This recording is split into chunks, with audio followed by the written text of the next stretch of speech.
Brothers and sisters, if you have listened to the testimony of General Sibia and General Shibiri and the Madlanga Commission, then you must be asking the same question many of us are asking.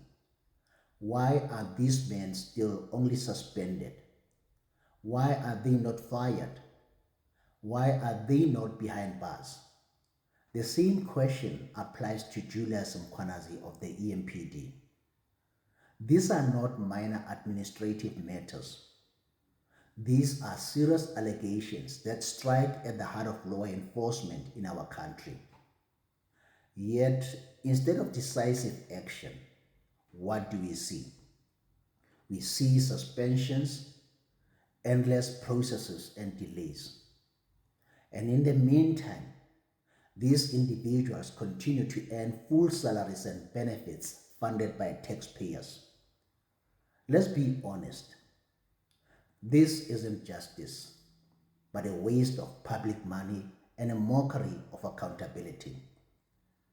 The evidence that has come out is clear enough to warrant immediate action. We don't need to wait for the final report of the Madlanga Commission to know that something is fundamentally wrong. What this situation exposes is the painfully slow, ineffective, and compromised nature of the SAPS system. In fact, many South Africans have reached a painful conclusion that corruption within the entire ranks of SAPS is not the exception. It has become a norm. When the majority of generals are tainted by allegations of misconduct, it tells us one thing, that the system itself is rotten to the core. And when a system is rotten to the core, you do not patch it. You cleanse it completely.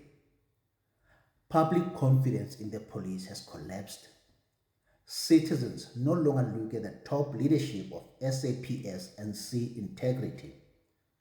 They see dysfunctions, political protection, criminal syndicate infiltration, and a culture of impunity. Let's also be clear about something else. If it were not for General Nhlanhla Mkhwanazi speaking out and exposing some of this rot, many of these issues would still be buried in darkness today. That alone should concern every South African, because it tells us that transparency is not coming from the system, it's coming despite the system. What we are seeing is dangerous. A compromised police leadership becomes a threat to society itself. It weakens law enforcement, emboldens criminals, and leaves ordinary citizens vulnerable. And the problem doesn't end with SAPS. The rot spreads across institutions that are supposed to protect accountability.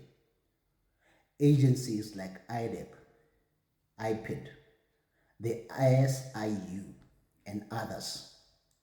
If these watchdogs are not functioning effectively, then corruption simply circulates within the system without consequence. South Africa cannot afford this circus any longer. Ramaphosa must make a decisive choice. If he truly wants to rebuild trust in law enforcement, then bold leadership is required. Ramaphosa's only option now would be to place someone with a proven courage and independence, someone like General Nhlanhla Mkhwanazi, in a position where he can lead the rebuilding of the police service from the ground up. But rebuilding SAPS also required structural reform. The police must be demilitarized.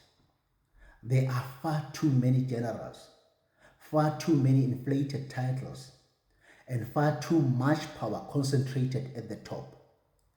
These ranks have created a culture where some individuals begin to believe they are untouchable, and they are not. The police service exists to serve the people, not to rule over them. South Africans deserve a police force that is professional, accountable, and worthy of public trust. We must stop being politically correct and go back straight to the basics where men and women in blue were referred to as a police force. What we have today falls far short of that standard. This circus must end. And the sooner it ends, the better for the safety of South Africans and the future of this country.